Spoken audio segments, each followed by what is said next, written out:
Indorn in Scandinavia, Dr. Vesalius in California, and others, particularly our group at Emory, has emphasized that treatment with single antioxidants may be counterproductive. You give a lot of vitamin C for prevent the cold, and you're ending up with a lot of ascorbate free radical. And the Harvard Health Letter, next slide please, the Harvard Health Letter a few years ago noted the importance of the studies that are faltering because we are giving only one antioxidant. We're not giving the group of them. The most important study that comes to mind is the beta-carotene study that you all know about in smokers. Placebo people did better. They had fewer lung cancers than those on beta-carotene because beta-carotene in that study was accumulating as a free radical, and those smokers developed more lung cancers, and the study had to be stopped. Therefore, when we give antioxidants, we've got to select the group, we've got to make sure that they work together. Next slide, please. So a little bit here now, we're going to talk about skin aging. We're going to talk that the skin aging is part and parcel of aging of the body. When we went from sea to air life, when the coelacanth fish came above on Earth, we depended and now totally, as you know, depend on oxygen. It's a paradox of life, however, that as we live on oxygen free radicals, called best known as reactive oxygen species, are extremely toxic and damaging, and thus is the process of antioxidants in neutralizing these. So we have this paradox, and it was Dr. Armin Denham who in 1956 described the theory of aging as an accumulation of these free radicals. Concomitantly noted that as we age, there's a decrease in antioxidant levels, and although I can't tell you it's the same story as the chicken and the egg, which came first, the bottom line is that as we age, our antioxidant levels tend to decrease wherever they've been studied in the body, and oxidative stress, or those tests we use as parameters of oxidative stress, are increased. Let me just show you a few of them in the next slide, please. Here's a study by Dr. Newell in which he, per decade, measured malondialdehyde levels, and you can see that with each decade there's an increase in this parameter of lipid peroxidation, of incontrovertible evidence that these are healthy individuals. These same individuals, next slide please, were tested for glutathione levels, and you can see the stepladder effect, but backwards this time. As we aged, as we had older individuals, the glutathione levels were low. Now, something that's interesting in the next slide, please. Here we have a study where not only did we evaluate vitamin C and glutathione levels in young individuals, your light greenish bars on the left, but we secondly evaluated so-called elderly individuals. We just learned that at our age there's a new term for us, folks between 65 and 80 called young elderly, and then after that it's elderly. But when you hit the elderly level, you come up to 100 years of age, then you're a centenarian, and see, look what happens. In the red, in the middle, low levels of vitamin C and glutathione in the elderly, and the centenarians, higher levels. Is it that we centenarians are living longer because we've maintained the antioxidant supplies?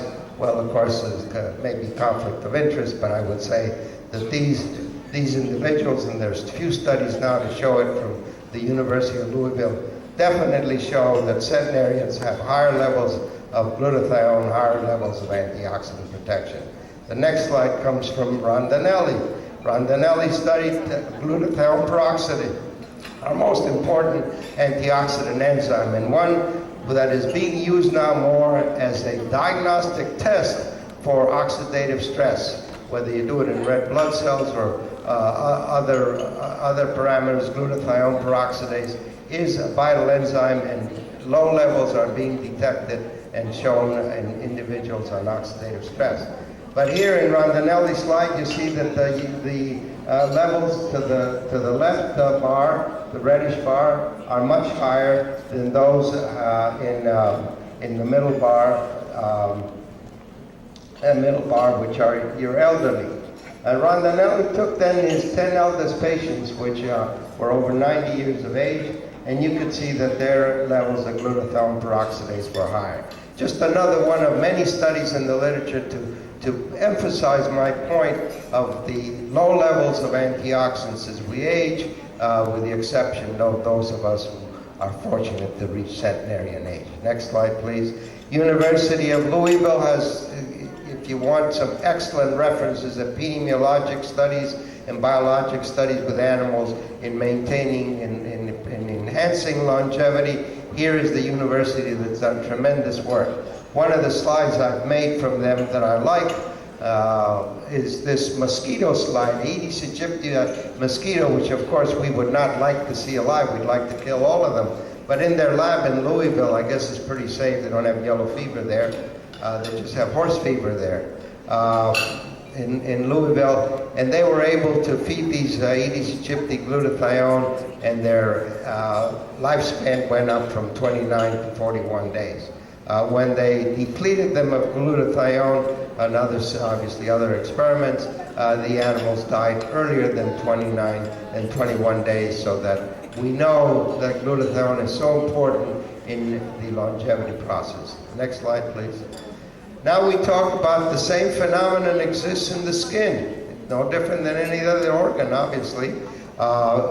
You know more than I do about this, the aging of the skin and the contribution of ultraviolet radiation to wrinkling and all the collagenous changes that occur with these toxins, and the frequency of carcinoma, the basal cell and squamous carcinomas and malignant melanomas.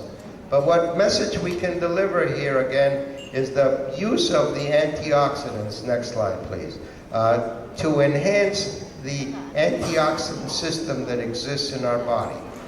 In the skin, like every other cell, we have the antioxidant enzymes with the superoxide dismutase and catalase, and the selenium-dependent antioxidant enzymes we've already listed, and then the group of aqueous and lipid antioxidants. So the system is there, we got to enhance it, we got to protect it, much like adding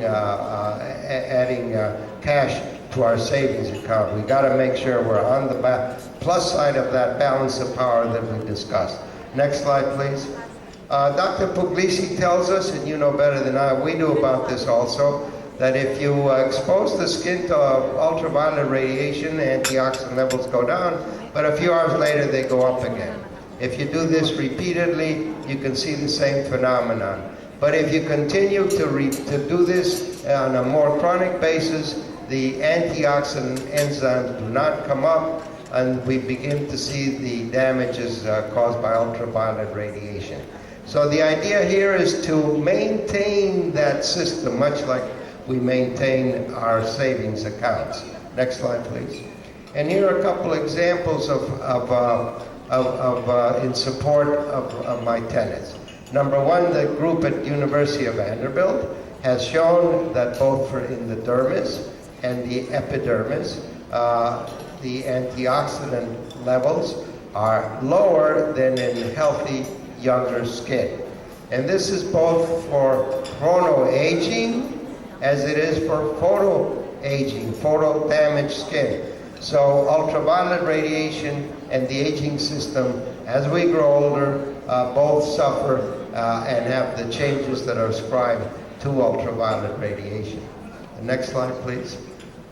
This is a slide now, a couple of slides that I'll show you on how various investigators, either using full skin clinical studies or in cell culture studies, have shown the value of protection by antioxidants. This is a study that comes from Italy, Dr. Montesinos, which he showed the inhibition of skin erythema by glutathione.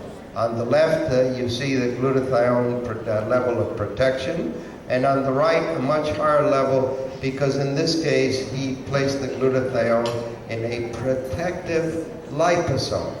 And other studies have shown similarly that in topical applications of antioxidants, particularly those that may be very sensitive to heat and light. There is protection to the antioxidants by using protective envelopes. We've used the cyclodextran for our glutathione and selenium with success. So the Brooks Institute has shown the same thing for superoxide dismutase. The next slide, please. Here's a study which evaluates the effects of glutathione on Langerhans cells. And you can see on the left side, the amount of antibody that was fixed by normal cells, and how, on the middle bar, how much less antibody was fixed for cells that were exposed to ultraviolet radiation. And finally, on the right side in the blue, you can see how much more protection there was to these Langerhans cells that were first treated with glutathione. The next slide, please. Here's a study just showing the relationship with that this has with selenium. Breaks in DNA, as you know, are precursors to mutations, which are precursors to cancer. All cells, all tissues have cells that have breaks in DNAs, and we hope that our body can protect us by apoptotic mechanisms, program cell death, so we don't get mutations. However, when you expose these keratinocyte cells to oxidative damage, look at the middle bar there, how much higher the number of breaks in DNA, how much more chance there is for mutations. This is exactly what we're seeing. Our patients are exposed to ultraviolet radiation, they have more breaks in DNA, and we have the development of the malignancies that you know and you treat so well. However, when these keratinocytes were treated with selenium, you can see that we markedly decreased the breaks in DNA. Next slide, please. Well, no question in dermatology that we use our antioxidants in topical preparations, and obviously if we can combine them with sun blockers and sun protecting factors, we've gone one step further. And if we encourage our patients your usual good medical practice of having them stay away from the sun during high noon and being protected by hats and coats and the like, and the coats is a little exaggerated, but by garments that protect them from sunlight.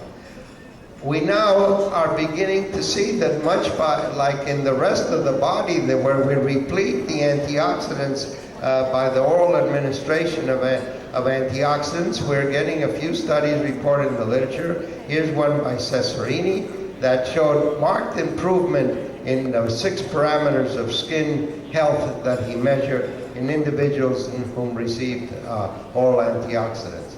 There are various other studies that support Cesarini's contention, and I urge you to think, not only do you want to enhance the antioxidants topically by the topical preparations you use, but use them also because these, a phrase that my wife has trademarked, these work from within to the skin.